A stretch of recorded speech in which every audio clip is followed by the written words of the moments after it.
So this is going to be talk about MariaDB 10. MariaDB 10 query optimizer made by yours truly. My name is Sergey Petrunia in co-authorship with another Sergey Golubchuk. We are both MariaDB developers. So before we talk about MariaDB query optimizer itself, let's review some history. Sorry, it says before MariaDB 5.5. Before MariaDB, we will group optimizer features by their area roughly. Some are disk access, some are algorithms, statistics improvements, and observability. So in MariaDB 5.5, there were many. It was the first big release with a lot of optimizer feature for us. 5.1 and 5.2 had only small optimizer feature. And the biggest thing was subquery optimizations. Then there was budget key access, index condition pushdown. These improved disk access, and there were extended keys, which Monty has mentioned earlier, which Wikipedia liked a lot. When Mozilla switched, they switched to 5.5 because of subquery optimizations. Then MySQL 5.6 was released. They have a subset of budget key access feature in MariaDB, and they have a subset of subquery features of ours. This is because these features were originally developed in MySQL 6.0, and then they were painfully backported because 6.0 never made it beyond alpha. And we were first to release them in 5.5, and Oracle got a subset of that in MySQL 5.6.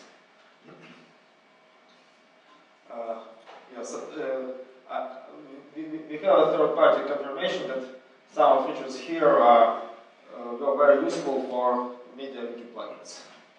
So, MySQL 5.6, besides that, and MySQL 5.6 had a number of their own features. They have improved statistics they have added persistent statistics in NDP, they have added optimization for file sort of small limit, and they have added a bunch of stuff in observability. They have explain update delete, explain format JSON, and optimizer trace. Now it's time for MariaDB 10. New features are features that we got in 10 are in the red circle. Dark blue is what we ported. We ported explain, update, delete. We imported in the DB persistent statistics.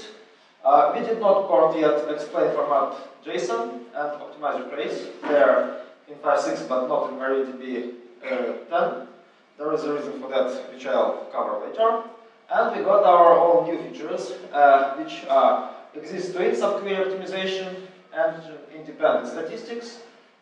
Show explain feature and explain the flow query log. So now, if you are tired of my drawings, here's a list of features in text form. And now let's review them in detail. We will start with the engine independent statistics.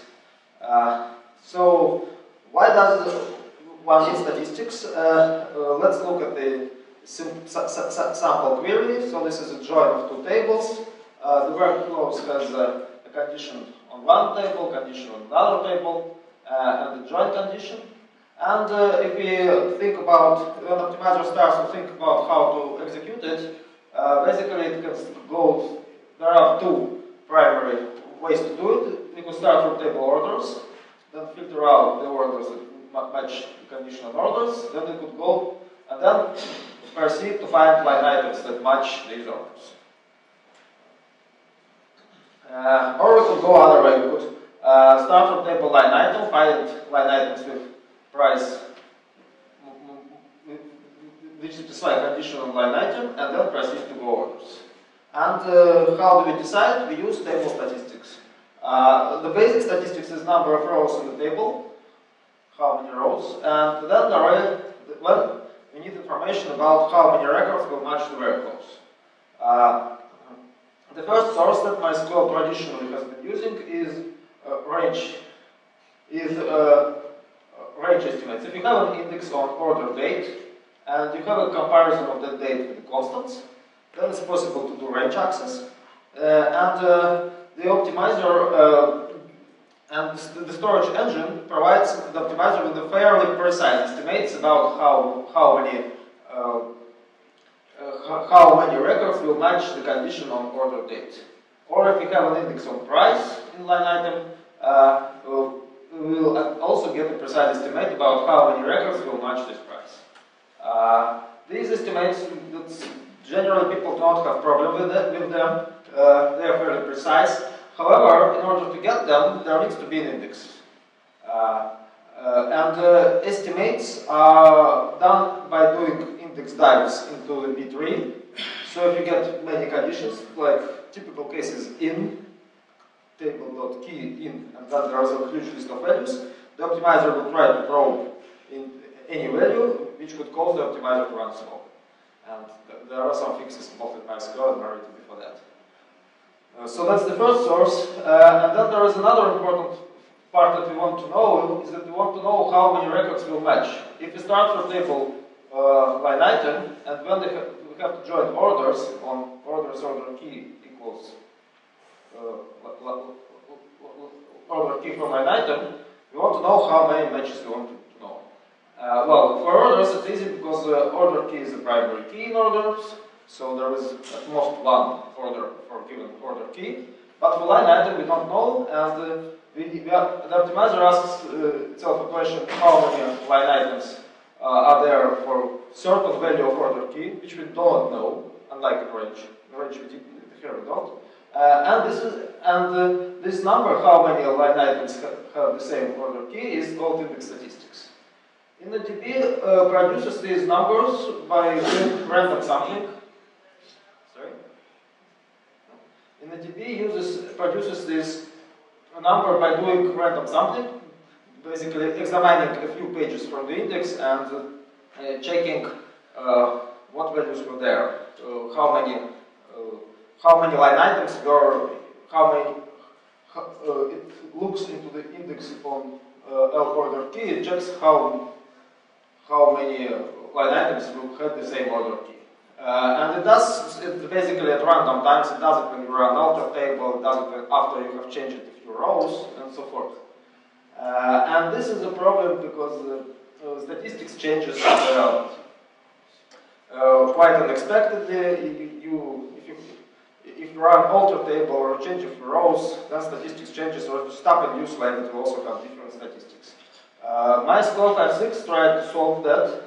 By the way, before statistics was persistent, but there was also a problem that if you restart the server, the statistics was gone, and when you run the first queries, the query plans could be really bad because it hasn't done the index dives yet, and it has really poor estimates for statistics. You have to kind of warm up, run a few queries, and then see how, and then it got better. So MySQL 5.6 tried to fix that by introducing InnoDB persistent statistics, where they store the statistics number in a table. You can see it in mysql.innodb index.stat.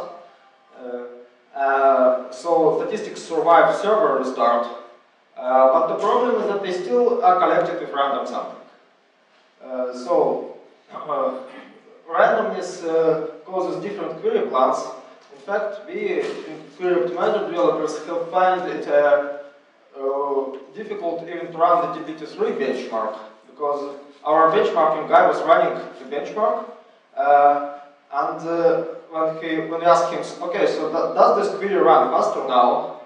He would say, well, it depends. I started server once, it ran faster, then I restarted it, and it was again slower, and then I set up another machine, and there it was using some different plans. There is a variable called InnoDB.stat sample pages, which you can increase the sample size, but unfortunately, even for dataset like dbt3, which is a very uniform dataset, basically all distributions there is uniform, more or less, the number of query plans didn't go down when we increased sample size. And the second big problem for the optimizer is that if there is no index, there are basically no statistics. If you have a condition like not index equals something, the optimizer did not have no information whatsoever about how many rows could match that. The same if there was a condition on second key component. That's why we introduced another way to collect statistics, another statistics subsystem in MariaDB10. It could be maybe not a good name. We call it engine-independent statistics. It is collected on the SQL layer, so it works for any storage engine, for MySQL, for MariaDB, or whatever. There is no automatic statistic collection. You need to analyze table and make full table scan. Makes statistics collection quite expensive, but on the other hand, statistics is deterministic. If you set up another server, you run analyze table, you have the same statistics. Provided you have the same data. There is no difference. And we collect more. We will collect everything that used to collect before. We collect number of rows in the table, we collect cardinality in index, and we also support statistics on non-indexed columns. We collect minimum, maximum values, frequencies. Frequency, that is how many values have this, how many rows have the same value on average. We collect number of nulls, fraction of nulls to be precise, and we build histogram even. So let's give it a test run and see how it works. So this is again the query. Select star from line item and orders, where line item is joined with orders are joined with their items. There is a condition on order date. Order should be made between these dates. And then there is a condition that an item in the order must have a price greater than million. If we run it without using statistics, we get the same explain. The table orders is first. Table line item, there is then index access to table line item, and we see that filtered is 100%. The query takes 4 seconds. Filtered is 100%, so basically, if there are no indexes on order date or extended price, the optimizer has no clue whatsoever about how selective these conditions could be.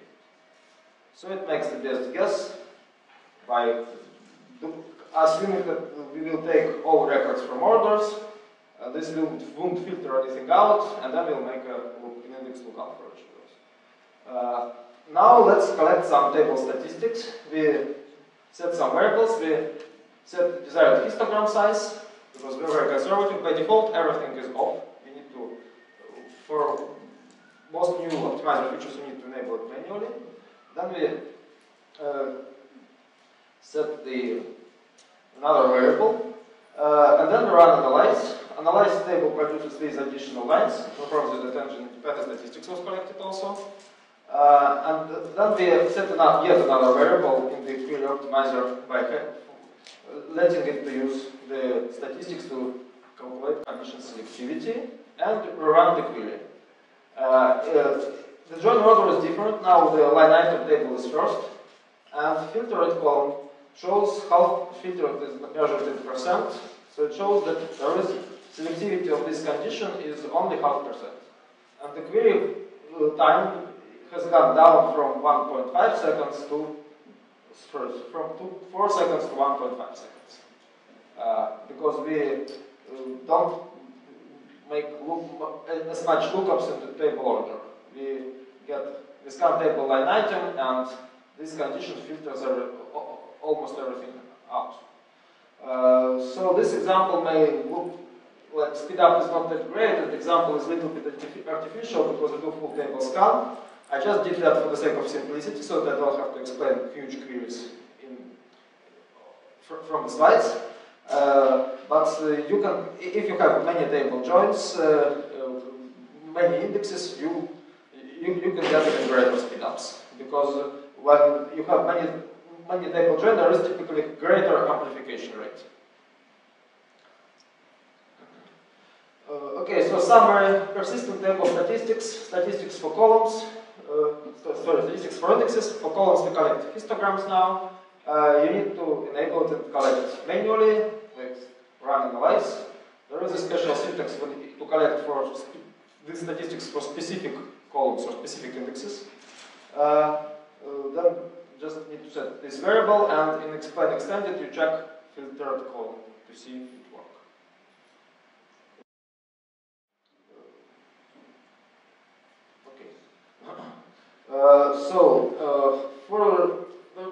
There is documentation. I have to admit that we were very on tight schedule to make the net zero release, so documentation is there, but it's not as good as yet.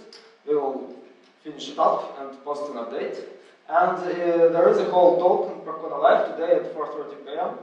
again by the same authors dedicated to this topic. Okay, next, subquery optimizations exist twin. This again will require some history, some background. Traditional way is straightforward. Traditional way to run in older versions of MySQL, like MySQL 5.5 or Maria before 5.3. The way to run subquery was to go for each table, for each record in the outer table, you rerun the subquery. So we get the first customer. Here is a query, select star from find customers who has negative balance, but also have placed orders between these days. The algorithm, the transition algorithm explained this here. It will show dependent subquery. It will take the first customer and then check out whether it had any orders. Then it will take another customer and check out whether the next customer had any orders, third one, and so forth.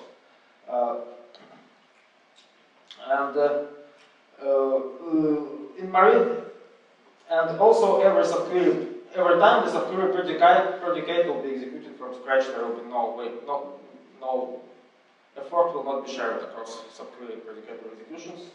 MariaDB 5.5 for exists made it a little bit better because it has added a cache. So if subquery parameters are the same, it will be re-executed. At the same time, in MariaDB 5.5 and in MySQL 5.6, we have made added a lot of optimizations for in subqueries. First, for uncorrelated subquery, we have added materialization, where the subquery is run, we pre-materialize it, and then we make index lookups. And we have added semi-join. For when the subquery is in the where, you can actually have a different execution order. You can start from orders and then check get orders and then check whether these orders in the data have customers with negative balance. And this is what made actually the biggest difference, because the reason MySQL was bad at subqueries before 5.6 is that it didn't support this inside to outside join order. And all of this was added for in, while exists got only subquery cache in MariaDB and got nothing in MySQL. So our next step was to convert exists into semi-join. Basically, when the exists is in the where, we detect it and we allow execution in the inside to outside manner, where we first find orders and then check customers. If there are a lot of customers with negative balance, but only a few orders made during these days, this can make like 1,000 times faster. That's based on benchmark observations.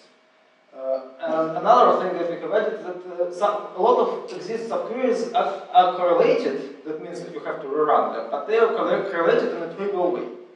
They're correlated only by a single equality in the where. In that case, you can rewrite exists into in. Well, sometimes if you care about handling null values, it's more complicated. But most queries do not have this problem, and we can just switch from correlated exists into uncorrelated in, which allows us to then use materialization, because materialization is only usable when you have an uncorrelated, when you can run this independently on the outside. So these are two, and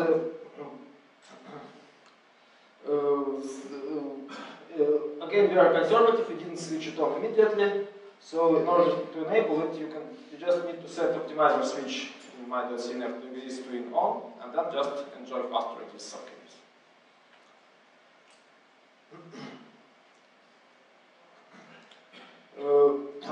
next bunch of features are explain improvements. Explain improvements. The first one is show explain. The idea, this is paid for feature, and the idea is that explain to show explain of a running query. If you get some query which is running, has been running for a lot of time, you can note its thread ID and then run show explain for this thread ID. And it produces regular explain output, and in the warning it shows the query that the output was produced for. So why this is needed? Why don't you just run get this query from here and run explain? Well, the answer is that that's not always possible, because the query over here, it may use session variables, it may use that connection that running the query may have set some settings like optimizer switch flags, or it may use temporary tables which you do not have access to, so if you run explain you will just get an error. Or that query can also could have made changes could have been a query inside the transaction, and it could have made certain changes which the query is seeing but you don't see. Running explain manually is error prone, so we have added show explain, which just grabs the exact query plan that query is running. The next thing which was enabled when we did that is to have this explain saved in the slow query log. Slow query log already had the keyword query plan. Percona has added that, and we merged it. This query, if you add query plan, you get these lines, whether the table uses full scan, full join, and so forth. So we have added explain. If you add explain keyword, you get the explain output in the slow query log. It is machine parsable, so you can grab the lines with explain. Cells are delimited, so you can parse. Log explains are successfully parsed by ptQuery digest, but of course, since ptQuery digest doesn't know that slow query log may have explains, it just ignores them. So that's our plan to make ptQuery digest to report on how many different query plans were there, whether the queries that were outliers in the pattern used specific query plans, and so forth. I hope Percona accepts the patch of ptQuery digest when we made it. So other explain improvements are explain update delete insert. We just ported whatever MySQL 5.6 did. Found a couple of bugs along the way where their explain shows one thing while actual execution does other thing. We don't have that. What features that we haven't ported yet are explain format JSON. How many people are using MySQL 5.6 regularly? 1. Oh, 2. Right. This is already converted audience. Because basically, we have concerns whether explain format JSON is usable in its current form. I mean, the idea is good, but they miss a lot of, well, not a lot, but a number of things there, and it's difficult to read. So we also are not sure how to be compatible, because they don't publish any format. They just say it's JSON. So we are wondering whether can you produce arbitrary JSON, or should our JSON output somehow be similar to MySQL's output? Well, so far I've been, from looking at the input I've been getting at this conference, people just assume it's JSON and then save and compare. So probably we are free to print whatever we want in the JSON. So we'll adjust it as needed and we'll add it. And another thing which we have not ported is optimizer trace. The problem again that it was actually me who wrote first prototype of the optimizer trace while still being at MySQL, and when they were released, I was surprised that they didn't change it that much, because optimizer trace is useful when you to check details about a single query, but if you run optimization for more or less decently sized, like join of 5 tables, the trace just gets enormous, and this is where this was what stopped me at some point in the past. How to limit the trace, how to separate useful stuff from unuseful, from floating the trace in garbage, and they haven't solved it. So about optimizer trace, we are still in doubt whether it's usable in its current form. Again, well, it is usable for debugging, but whether it's usable for general user, those who do not debug the server itself, we are still have doubts. Okay. So this is probably it. The summary is that we are porting features from MySQL 5.6. Most of them, except those that we have concerns about. We were adding our own features, so this light blue and the red. And we actually did the development. We got subquery first and Debug second. We got extended keys first, Debug second. We got show explain. In 5.7 they will get it and they call it explain for connection. So optimizer wise, the radical new features come from us. Again, Oracle is able to lead when in the area of InnoDB, because they have very strong InnoDB team, but not in the optimizer area. So beyond 10.0, current our plans, this is not a firm promise yet, but this is what we think we will do for 10.1. We will most likely do explain from a JSON. Now, low-hanging fruit is to have explain analyze and put it in a slow query log. So this is explain, but it also, besides the estimate, we also show what actually happened, how many rows were really in the table, what the selectivity really was. We think we will add more statistics, maybe more histogram type. Currently there is only one with budget, and maybe more observability in the statistics area, in the area of statistics, because currently it's a little bit, well, it's usable, but you don't get many details. Then there is another thing which we intend to do, but no more firm plans yet were fixed the mess in the order by group by optimization. And besides that, we are looking for your input. The Jira is open. We very like it very much when somebody comes to us and gives us a test case when something works slowly. We like it the most when you give us also the data set, which we promise to not share with anybody else. But even if you cannot give us the data set, it will be still interesting to, we are very appreciative getting input about how the optimizer works. So, there is still time before the 10.1 release, so now, in the few coming months, there is a very good time to submit. If you have any problem or suggestion, very good time to submit it, because it will have a chance of getting implemented before the release. Okay, so now I'm not sure we are not on the schedule yet, but thanks.